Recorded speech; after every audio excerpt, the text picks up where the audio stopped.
All right. When did the shivers rocking the mountain begin that has left it split into two sides? The Mount Kenya East and Mount Kenya West, a region that has since produced 3 presidents of the 4 in Kenya's history, is staring at a near quagmire. Leaders from the split mountain are now making headlines, throwing salvos and lavas at each other over the control of the region. A volcanic eruption that was triggered by National Assembly Speaker Justin Muturi's coronation. The region that boasts leadership of the 3 arms of government in 13 months will soon lose leadership of the executive after President Uhuru Kenyatta exit, and who will carry the region's spear? To date, only Speaker Justin Muturi, hailing from Mount Kenya East side, has since announced interest to the top seat. The split mountain, however, will also give a special focus on the state of the nation in a date with the referendum. You don't have to know anybody anywhere. You must restore dignity and integrity in the management of the affairs of this country. And unless we do that, it is immaterial what programs, what ideas we come up with, because they will always get derailed by indiscipline. Yes. That is Speaker Justin Muturi. Now tonight in studio, we have Joyce Wanjika, the Deputy Governor of KIAMBAA County, one of the counties that has strong cards in the game of the Mount Kenya politics. We also have Jeremiah Kioni, the Member of Parliament, Ndaragwa constituency from Nyandarua County. We also have Joe Halende, the political strategist for the United Democratic Alliance, UDA political party. And finally, we have the Executive Director of the County Governance Watch and Governance Expert, Kevin Osido. Now, good ladies and fair gentlemen, we officially open our lines. Text us on 111 444 111 and on Twitter, find us at Switch TV Kenya at Fred Muitiriri. Hashtag Tipping Point. My name is Frederick Muitiriri, and our sign language interpreters tonight are Teresia Washira and Tracy Dorcas. We kick off with the Udaman. UDA, the Udaman. I hear you are ready to take over KIAMBAA. They are rolling wheelbarrows. Joe, karibu sana to Tipping Point. Asante You've sana. never been here, but Yes. I think we've met somewhere. I have a feeling we've met somewhere. Now, Joe, Yes. KIAMBAA. I hear you have taken KIAMBAA by a storm. I know Kevin is of a different opinion, but I hear you have taken with a storm. What is working for you in KIAMBAA? It's not that we have taken KIAMBAA by the storm. It's just that that's the general feeling among the people of KIAMBAA and in the whole country. That this time round, we need to realign ourselves and we need to do different kind of politics, where it is issues.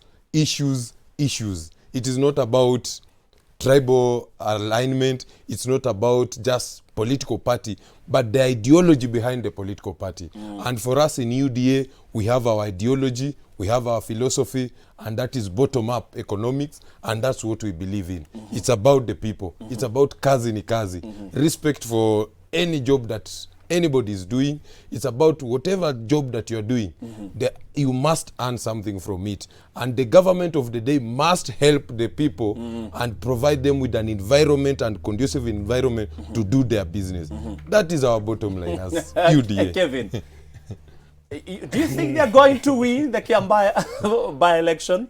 You see, this is the problem with some UDA members. Yes. Because you cannot be saying that the government of the day must, whereas you are number 1 in UDA is number 2 in government. What are you saying?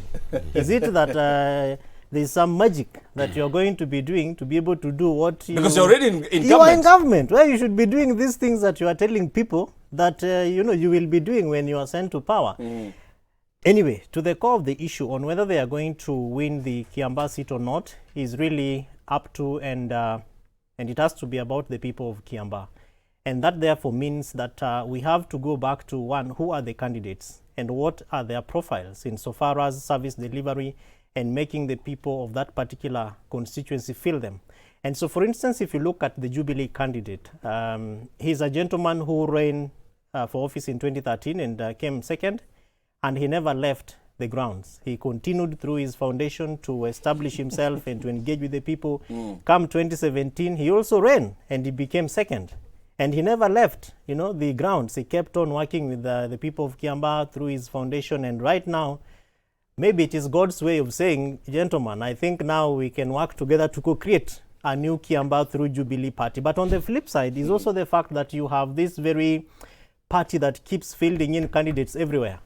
Because UDA is testing grounds, in my view. And so they are more or less thinking that maybe KIAMBAA, because of the wars that exist between the deputy president and the president, they could probably use this as a footstool to now be able to cement that kind of strength that they think they have, particularly when it comes to the president's backyard. Because as my good friend Joe says, that they are talking philosophies, bottom-up has never been an ideology. I don't remember any political ideology called bottom-up approach. And so if that is what the UDA party is going to be selling to the people of KIAMBAA, I think it has to be moved much more closer to helping the people understand what is this bottom-up approach.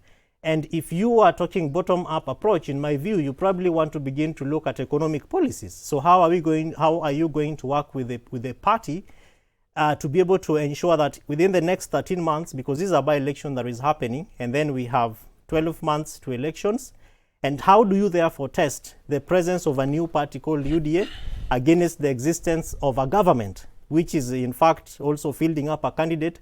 And I am hoping that Jubilee would also be pushing up and saying, this is our ground. We have a gentleman who has been working here, and he has to really win this seat. So the bottom line, in my view, Fred, is that the people of KIAMBAA now have an opportunity to speak. And how they are going to speak is loudly. Who carries the day? Joe. Yes. You are saying it's not that the people have, you're saying the people have accepted UDA. Yes. However, you're spending a lot of money in KIAMBAA. Why is that the case if the people have agreed with your agenda? There's a lot of money that is being spent in KIAMBAA. You see, our politics of the day is that there must be some kind of activities going on. And majorly most of these activities, you may tend to believe that there are activities which must be lubricated or must be oiled by money. But these are well-wishers. These are people who are supporting UDA. Which well-wishers? We have done a massive Which well-wishers? In UDA. Friend, yes. We have done a massive registration exercise for the last 1 month. Yes. We have managed to register over 5 million people into UDA. 5 million? Yes. In 1 month? Yes. You're doing more than IEBC. Not that we are doing more than IEBC. We are a proactive party which has given opportunity to everybody across the board. The youth, the women, the old people are coming up Joe, to support why spend UDA. that kind of money?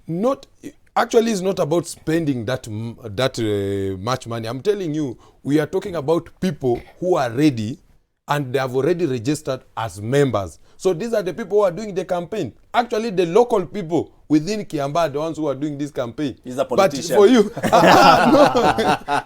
then there's one thing my brother has mentioned. Yes. That about UDA fielding candidates everywhere. UDA is a strong national political party. In this country, we always talk about tribalism and ethnic mobilization. How do you cure that? You bring people in a strong national political party, then people start discussing issues. We start discussing economy. We start discussing our infrastructure. We open the conversation, and the conversation has already started. And as yesterday, I saw a presidential candidate from our worthy competitor, ODM. We was talking about economics. And today even Mudavadi welcomed RAILA to the discussion. Now the discussion and the conversation is ongoing. And it's about economics. For us, we are saying that it's high time we bring bottom-up approach economic model. Kevin is not agreeing with you. I don't agree. He's not agreeing with you. And Kevin, my question would be, Yes. we may disagree that ODA is not a national political outfit. Yeah. However, you cannot point a finger and say it belongs to this certain tribe. But if you go to ODM, majorly, you look at the majority members. They hail from a certain region. Jubilee, if you look at it, majorly hails from a certain region. ANC, the same thing. Would you give them that for them? No. Because UDA, remember that the members who are prescribing for UDA are Jubilee members. UDA has never... They're not Jubilee. They're not UDA. UDA. They're not UDA. In fact, they have even given Jubilee notice. And most of them have actually come out and said, from February 2022, we are moving en masse. Moving from where? Why don't you move now? What is so they're this still thing? Jubilee members? By the Political Parties Act and I'm sure the memorandum of agreement between Jubilee and it used to be called, I think, what was the name of UDA before this wheelbarrow change? That got into a merger with Jubilee. Yes. The people who are prescribing PDR. PDR, Progressive Democratic Party of Kenya, something of that sort. They were not elected into either Senate or National Assembly through UDA. By the requirements of the Political Parties Act, I think it is section 47 or thereabout, says any member of an elected party who prescribes the political an agenda of a political party, another political party should have actually quit office, and then we call for a by-election. Then we see whether if they stand on UDA tickets, they will win. Sadly, and this, if we had banks around here, I'm sure we have a few, we could write a check and we go and bank it there and say, if they resign and leave office and say we are leaving Jubilee and we go and run for by-elections on a UDA ticket, would they be elected? I doubt. And so what they are doing is...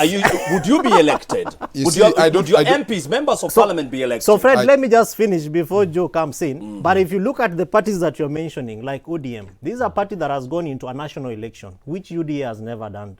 ANC has gone into a national election, which UDA has not done. Ford Kenya has gone into a national election, which You're comparing UDA with Ford Kenya. Exactly, because UDA, I mean, Ford Kenya has members. They have a sitting senator. UDA has zero. They have no senators in the House. They have no parliamentarians in the National Assembly. My good friend Kevin, when we are discussing about national party, you want to mention some village political parties on this table, because like which one? Those ones that you have mentioned. They only field candidates in a particular village and they only remain in that village. The deputy party leader of ODM, for example, is Ali Hassan Joho, East Coast. The second deputy party leader is Governor Kakamega. Yeah, those are not from the villages. I mean, ODM is a national party, but the other ones are not a national party. What I'm trying to say, my brother Kevin, is this, that UDA is the future, a brighter future for Kenya, a strong national political party that brings everybody on board and we can discuss issues. What we are saying is this, that these other people want to balkanize this country. They want to do politics of ethnic mobilization, but we have moved past that. We have been doing that kind of politics for over 55 years. It has never taken us anywhere. But this time round, we are asking people so that we actually, the major thing is that, and one thing that I'm happy as a UDA member is this, that we are being asked, what is this bottom up? And that has already ticked the conversation. So as UDA members, we are into a corner where we need to explain to people about this bottom-up economic model. And I'm happy about it. Let us sweat. Let us go through that pain. Let us explain. Let us disagree. But we have changed the conversation. Joe, we are no longer... Joe, why can't you do all these things that you are saying? Because you're still in government. You see... You are still in government. We are in government technically. For this reason... The deputy president was elected together with the president. Yeah. But the buck stops with the president. The president is the one who runs the government. The deputy president is the principal assistant. And for him to assist the president, he must be assigned the duties and he must be given those functions. But there's a deliberate effort to sideline the deputy president, which has been ongoing, so that they can achieve a certain agenda come 2022. But that agenda that they have been trying to do and sideline the deputy president, it has not worked. And the deputy president has concentrated on other matters. Listening to Kenyans, having a conversation with Kenyans across the board. The deputy president has visited even by the time we are talking about 2022, he will have visited every village in this country. And that is our strategy. Joe, why not quit? No. Why not quit? The person who you should be asking that question is the president and the people around him who have done this scheme. But you're still being paid by our pockets. Because Access. the deputy president was elected on the same ticket with the president to be his principal assistant.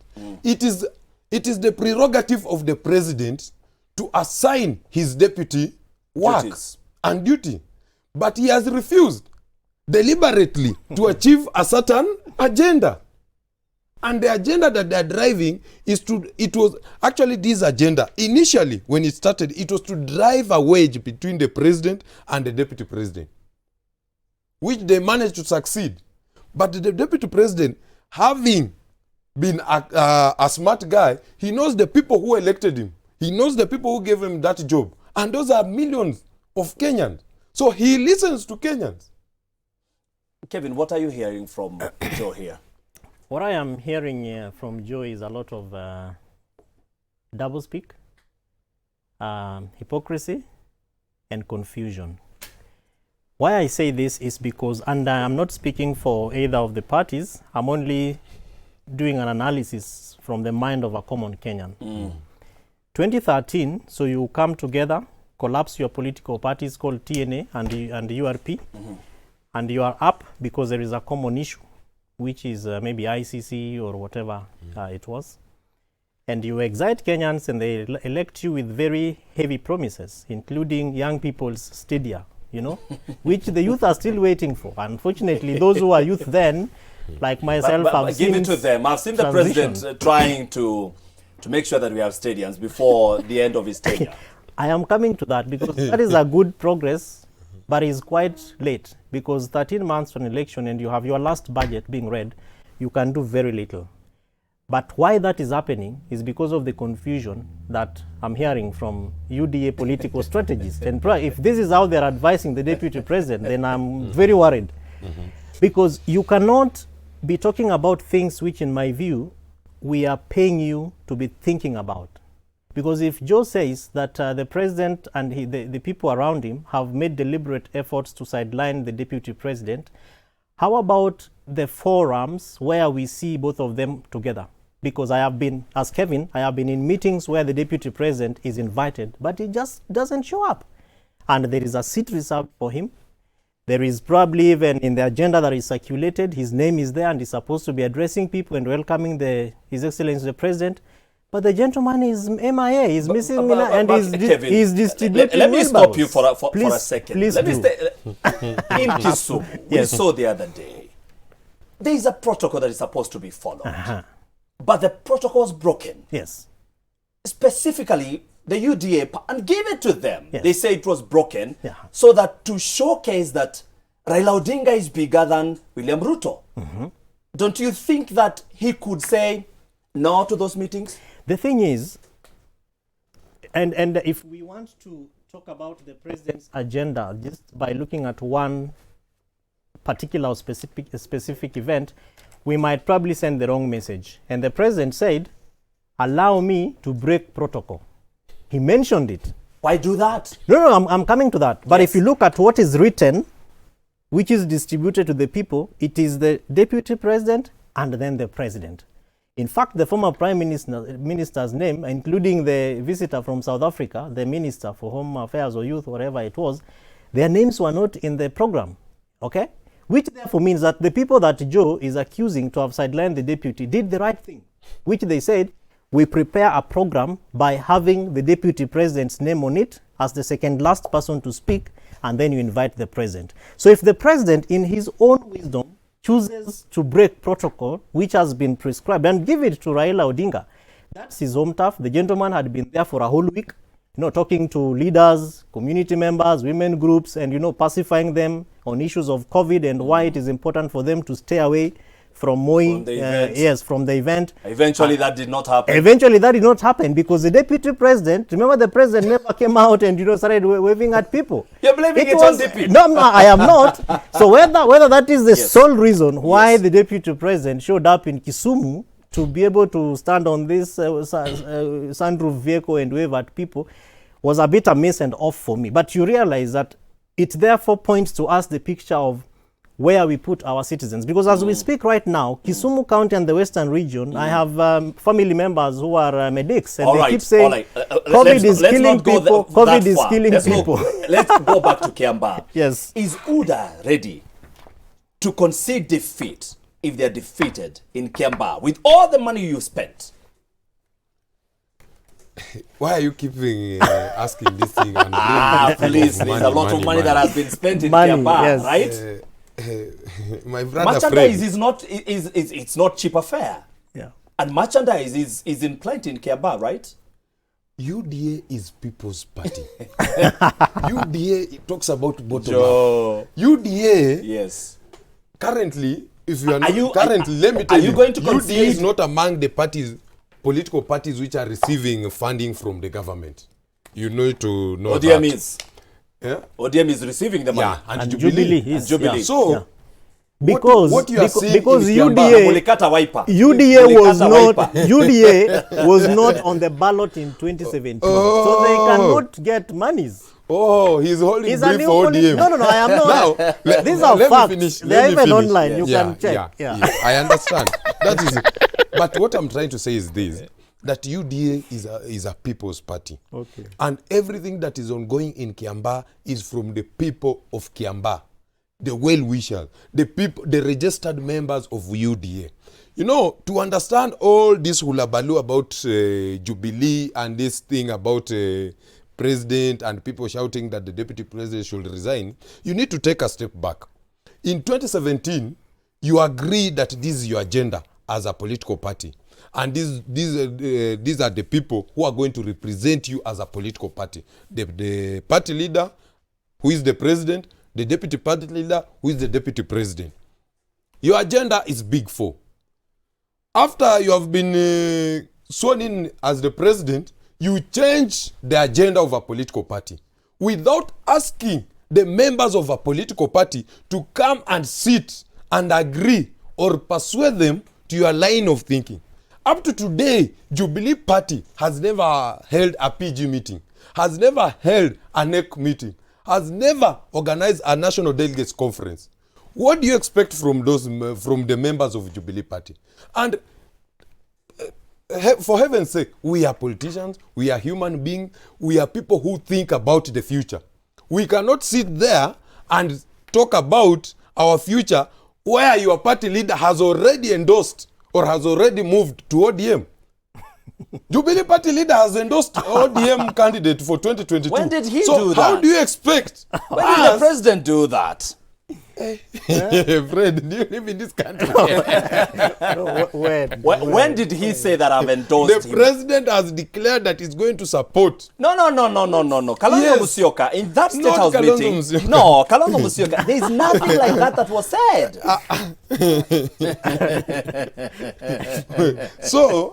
So as a But are you going to concede defeat in KIAMBAA? You are not to going concede- round. not to concede If you are defeated in KIAMBAA, is UDA going to concede defeat? what I can tell you, asiyekubali It's a yes or kushindwa no? sio mshindaji. Yes, so you're going to. And UDA participated in a by-election in Matungu, participated in by-election in Kabuchai.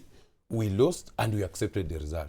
So what you are talking about KIAMBAA, it will not be at that we have spent our energy so that if we lose, we will not accept. What we are saying, in a free and fair contest, UDA is going to win in KIAMBAA. Raila Odinga is saying that he does not agree with the bottom-up approach that UDA is presenting to Kenyans.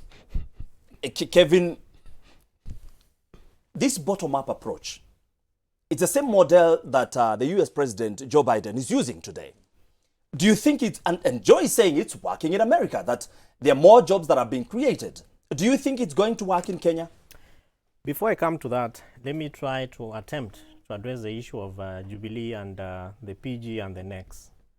Every political party has to present governance mechanisms to the register of political parties for you to be effectively registered and declared fit to run, your affairs.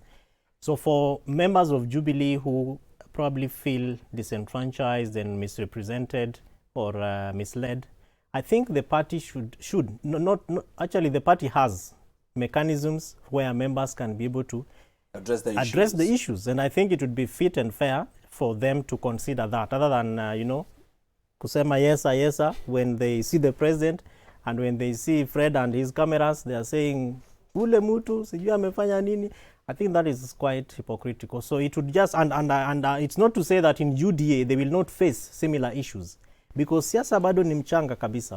And in this country, TNA was formed 3 months into an election and they won 2013 elections. Anything can happen. And anything can happen. So I think it would be important for the political strategists to advise the Jubilee UDA members to stay put and build Jubilee to be a strong party. We can't be talking about UDA being, just a minute, UDA being a national party when we cannot show that we can be able to instill mechanisms that can be able to grow beyond individuals and personalities, because that's really the biggest challenge that Kenyan political parties have. So to the question around bottom-up approach, yes, US and Kenya are totally different. In Kenya, we have a struggling economy. A lot of our budget is actually being funded by foreign governments, through loans and grants, etc. The Deputy President chairs what is called the CBEF, the County Budget Economic Forum for county governments. So where he sits with governors and is able to share with them how their counties are doing. I have read those reports, and I probably sat in a few, maybe one or two, and read before the meeting happens. I have not seen where the Deputy President is encouraging governors to mainstream industrialization in their CIDPs, which is what His Excellency the President is saying, that among my big four as a president, manufacturing has to be an issue. So it is upon the leaders, including the Deputy President, to begin to see how we can be able to spur manufacturing, industrialization, so that we are able to. Are you sure it's still one? No, I have only take a short break. I have only picked one. The big agenda was placed take a aside short and break. we took the BBI. All right, we are taking a short commercial break. We'll be back with more in a short while. Don't go anywhere. I'm being told that we'll be joined by the DG, KIAMBAA County, and Jeremiah Kioni. We're still waiting for them to join us. We're telling you about that in a short while. Don't go anywhere. Text us on 111 444 111 at Switch TV, on Twitter at Fred MUTURI. We'll be back with more.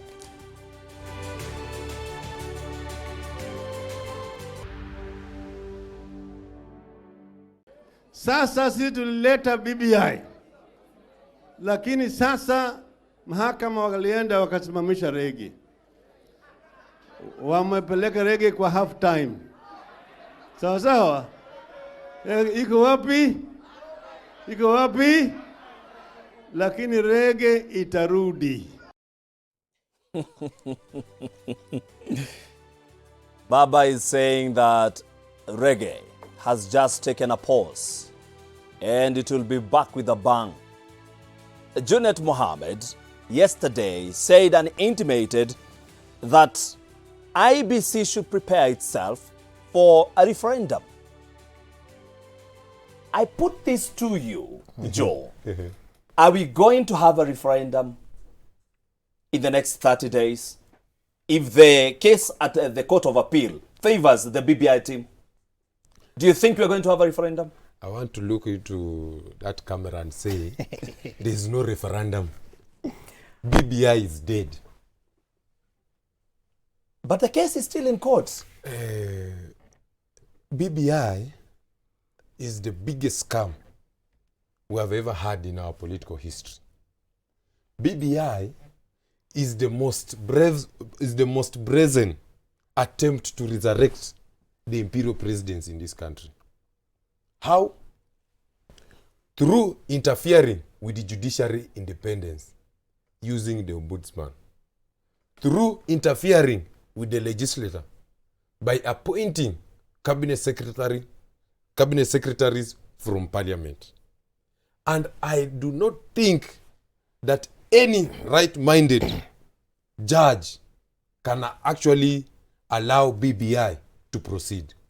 Because what the High Court told us is that the process of arriving to BBI bill leading to a referendum was illegitimate, meaning that the document itself is also illegitimate. And Maraga in 2017, he told us that an election is not an event, it's a process. And that's the same thing with BBI and referendum. Referendum is not an event, the event about the day you are going to vote or not to vote for the bill. It is a process. The BBI proponent did not follow the process, the due process of amending the constitution. And it's done. It's as simple as that. Kevin, when Junet says and tells IEBC that prepare for a referendum, we must have money, and he actually, in his sentiments, he is instructing the Treasury to have money for a referendum. We have had this conversation before, but there seems to be a push for a referendum to happen. Is it possible? Within the framework of the Constitution? Fred, a referendum is possible. There is never any better or worse way, time to conduct a referendum.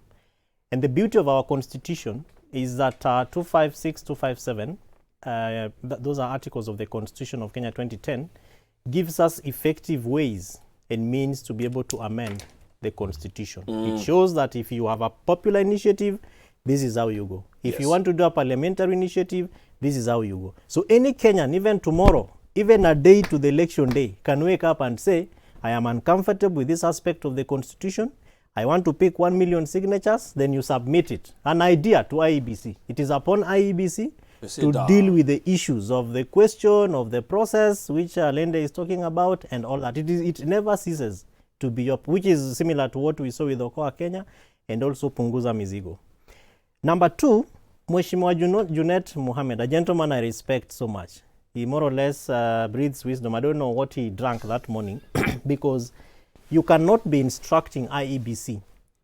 I don't know really what happened to Mheshimiwa Junet because it is his role as a parliamentarian to appropriate money to IEBC. IEBC cannot go to Treasury and say, Mheshimiwa CS, give us money. It is Parliament that appropriates a budget that has been read by the CS Treasury. And when the budget was read, I'm sorry, because I did not see any budget item for a referendum. But in the event that, and the chairman has also come up very many times to say, they didn't know really what to do because this is a matter that is in court. We don't know whether to move on to start planning for it because they have already done what they were expected to do until when the petitioners went to the High Court, which included separating the issues and then developing a bill and then taking it to county assemblies. That is constitutional, is the role of IEBC. So up to and until when it is at the court of the High Court, and now at the High Court, you stop there. So in the event, therefore, that Mheshimiwa Junet is clear that we'll have a referendum, it is still upon him to ask the membership of the House to undertake a supplementary budget process. To consider. And then consider the processes of having resources for IEBC. And the chairman has come out very many times and said, we do not have resources for the referendum. But if the process is okay and Parliament appropriates resources or money to us, we will conduct a referendum because that is their constitutional mandate. Joe, Baba, this morning, he was speaking to one of the radio stations, that is Citizen Radio. And he said, it's possible to have a referendum in 1 month. How possible is it? You're laughing at this idea. So you keep laughing at this idea. Baba has said this morning, he said it's possible to do a referendum in 1 month. How possible is it? Let's put it to perspective. Yes. Court of Appeal will be giving its verdict on 20th this month. Any party that will feel aggrieved with that verdict will go to Supreme Court. From there, give Supreme Court another 2 months. Technically, this year has ended. We'll be talking about 2022. If you look at those timeline, if you look at the activities that must surround the BBI leading to a referendum, and looking at 2022 in August, the second Tuesday of August, we'll be having an election, then there is no time to do a referendum. Should we have a referendum together with the general election? That's a suggestion from certain quarters. And actually, people like Mudavadi have come out and say, technically, BBI is dead. The only thing we can do, we pick some of the issues that can be put as a bill and passed through parliament, and we move on. But there are those who are still not accepting, and we accept them. You know, this is a society, and we must live together. There are those who still think they can revive BBI, but if the things are put into perspective, we cannot revive BBI. And other reason is like this. BBI is not a priority for this country. We need to vaccinate over 40 million Kenyans. BBI is not a priority. The economy is at ICU. We need to revive our economy. BBI is not a priority. The cost of living in this country has gone high. Kenyans are at a place where they cannot put a shelter on their head. Kenyans cannot put food on the table. Kenyans cannot buy clothes. Kenyans cannot take their kids to school. But you want to put the country at ransom and say we allocate money to pass a referendum. Our issue as a country is not BBI. It is not the constitution. We gave ourselves a good document, a transformative constitution in 2010. Hold that thought. We have two leaders in this country, Deputy President William Ruto and ODM party leader RAILA Odinga. And in the last few days, they've been exchanging barbs. And this is what they had to say. Amekuja amejibisha nguo ya kondoo. Anasema mimi nataka kufanya harambee kwa grupu ya kina mama. Wakina mama wako pale wamekuja, amebeba pesa na gunia. Nataka kufanya harambee kwa grupu ya vijana. Vijana wameweka pande ile, wamekaa namna hiyo. Amekuja na vibunde ya pesa huko. Anataka kwa kanisa. Kwa kanisa amekuja. Fungua na amekuja na ile magunia ya pesa mengia naye ndani ya kanisa. Kanisa wanakuja nini? Wakiwa huko kwa serikali walikuwa wanaibia vijana. Sasa wako upinzani wameibia watu wagonjwa kupitia kwa ile inaitwa COVID billionaires. Sasa mkiwa serikali mnaiba, mkiwa upinzani mnaiba. And the irony of the whole of this thing is that it is only in Kenya. It is only in Kenya where the opposition pretends to run the government. Kevin, No. why is corruption being used as a political tool towards 2022 general election? And will this form part of the drive in 2022 general elections? Yes. The drive, very positive, and that's why IEBC has come up with the guidelines for campaign financing. Sadly, we do not have a law. Parliament has dragged to be able to pass at least 6 laws, one of them being the campaign financing bill, which is supposed to curb elements of corruption and also ensure that we have proper ceilings so that you declare the source of your wealth that you are using, the source of the resources that you have, and you submit that to IEBC. In fact, the guidelines by IEBC also indicate that you need to have campaign financing committees that more or less like a budget committee within the party that prescribes the source, how is it this money coming in, including resources by members. You see, when they call for members to register, there is money, little monies which people are asked. If you're running for office, you also pay certain resources. Those are monies which IEBC is saying we want to know the sources of these resources so that we can be able to peg how much you are earning against what you want to spend in an election. If you have grants or people, well-wishers have also donated, that needs to be, you should show. It happens in America a lot. Precisely, which is why America, of course, we might not compare, because if President Obama came to vie for an MCA seat here, chances that he will win are like this, you know. But it's quite an advanced democracy, so we should be able to learn certain lessons. But then number 2 is what Mheshimiwa Ruto and also Raila Odinga, the former Prime Minister, is talking about. We have failed to effectively prosecute thieves, people who have stolen money. And you see, these gentlemen are very clever because they are not mentioning names. It is each other. Yes, they're just saying wale wakiwa serikalini. Mwingine anakuja hapa na kufanya anataka. He's not saying Ruto is coming here and women are carrying money in bags. The former Prime Minister is also not saying, I mean the Deputy President is also not talking about ODM and Raila wakiwa serikalini. You know, they are being very clear and very Where clever. Where does this put both leaders? Can they be able to fight corruption? It's a quagmire that we've had for so many years. Can they be able, these two leaders? With proper political goodwill, Fred, and just the aspect of putting God at the center of everything we are doing, which means that we present him as a co-creator. That is given Kenya a wealth of resources, and that we are stewards standing at the center, and he's saying, Kenyans cannot see me because I am primobile imotum, you know, I'm moving things behind the scenes. So you are the people that Kenyans can see, reach out to, and talk to. I have put you at the forefront, represent me. And I don't think that God would be stealing the way some of our leaders here are stealing. Joe, let me come to you. And then, Joe, so before Joe comes in, yes, they should now work with the institutions like EACC, like EACC, DCI, to ensure that. But they keep saying, UDA party members, they keep saying that these institutions are being used to fight UDA party members. Let them come out clearly and say, last night I had DCI officers in my house. They came because I am in Jubilee, but I am now supporting UDA and I've refused to resign. That is why DCI or EACC officials are following me. Joe, let me be clear. You're party leader. You're a political strategist. Are you going to use corruption as a tool that for the next year's general election? You know your party leader has been told enough times that he's corrupt. He's been told enough times that he's corrupt. It's an allegation. No one has been able to prove that. Do you think he will be able to fight corruption? Yeah, if UDA takes government?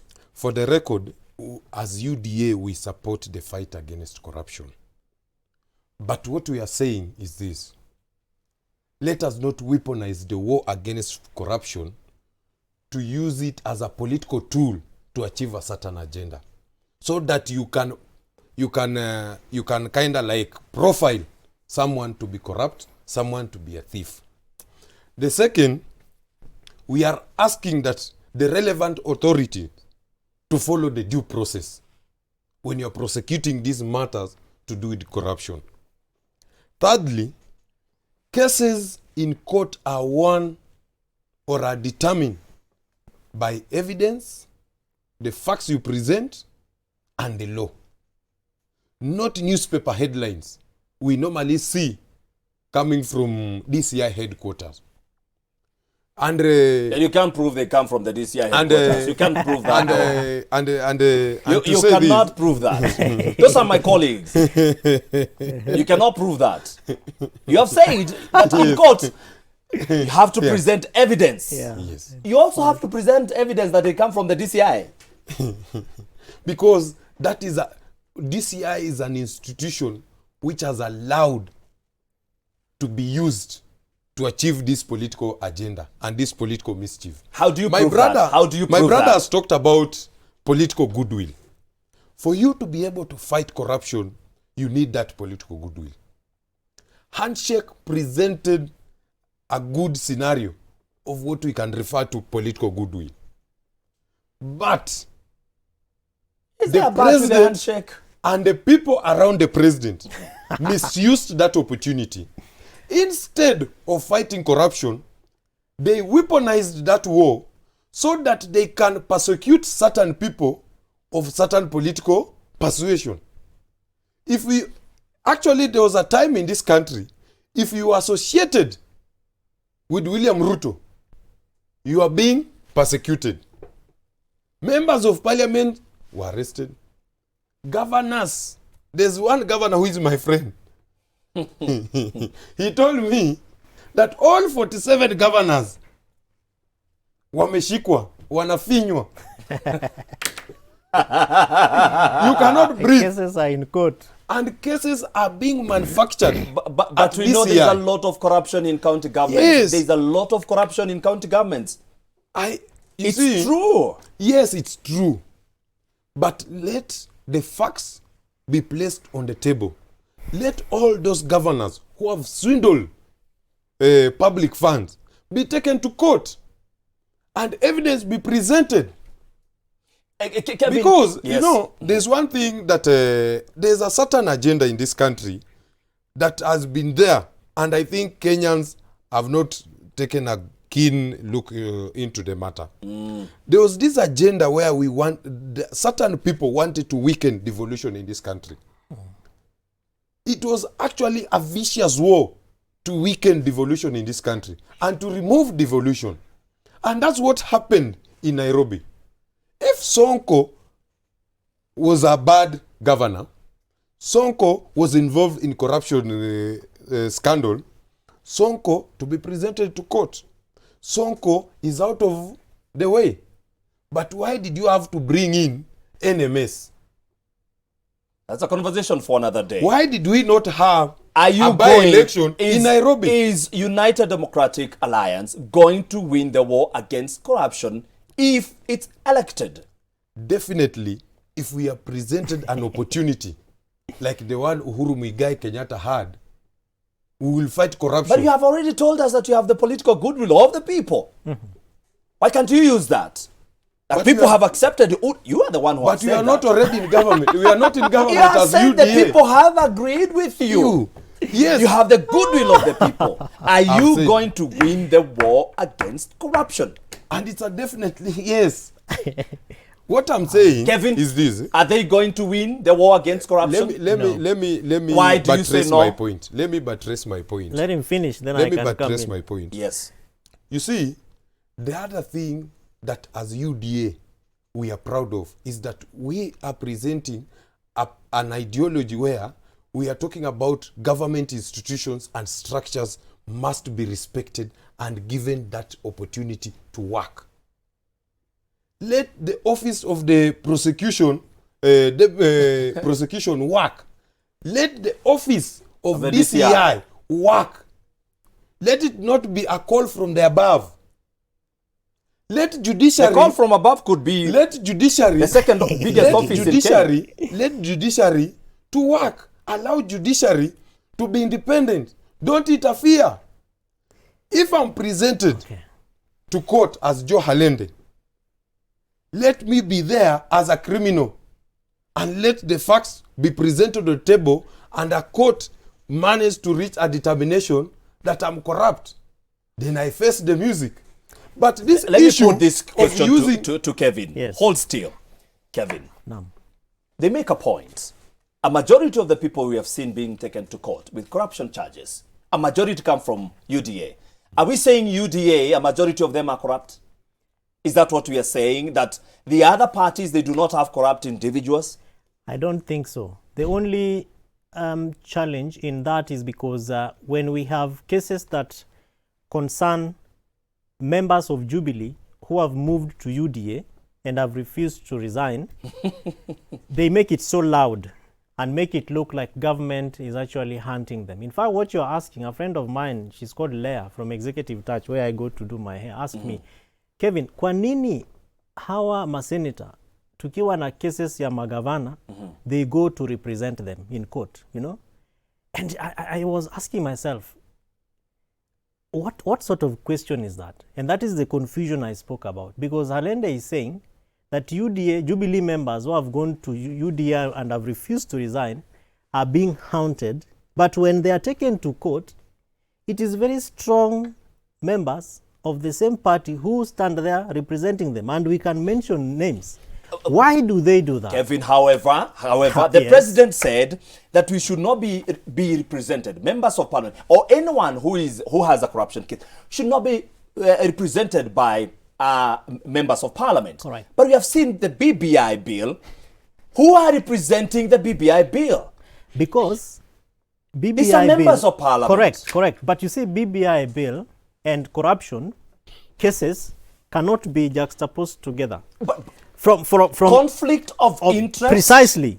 But look at it this way. Yes. If you look at the resources that Kenyans lose, the president gave us a projection of 2 billion shillings per day that are stolen, you know. You that's cannot painful even to say. Exactly, that's what I'm saying. Why don't we put the same energy and vigor that we put in campaigning for UDA and campaigning for these wars that, you know, these politicians, as we are speaking right now, some of them are actually having nyama choma. And Together. Together. And because of that, we have to close this show. Because of that, because members of parliament are eating together, we have to close this show. And we'll go, every man or a woman has to take up the service of the government, must ask themselves 2 questions. Do I love my people in order to serve them better? Am I humble, and do I listen to everybody? To diverse opinions in order to choose the best path? If you don't ask those questions, your governance will not be good. By Pope Francis. All right, the views described in this show are individual views and do not portray the views of Switch TV. Thank you so very much, Kevin Osido, Executive Director, County Governors Watch. Thank you for your time. Asante. Thank you, Joe Halende, Political Strategist for United Democratic Alliance Party, UDA. Yes. We want to have the KIAMBAA DG. Unfortunately, we were also to have Jeremiah Kioni, the Ndaragwa MP. I hear they were called for a meeting. Where else? KIAMBAA. Until next time, my sign language interpreter tonight were Trecia Washira and Tracy Dorcas. Do have yourself a good night. My name is Frederick Mutiriri.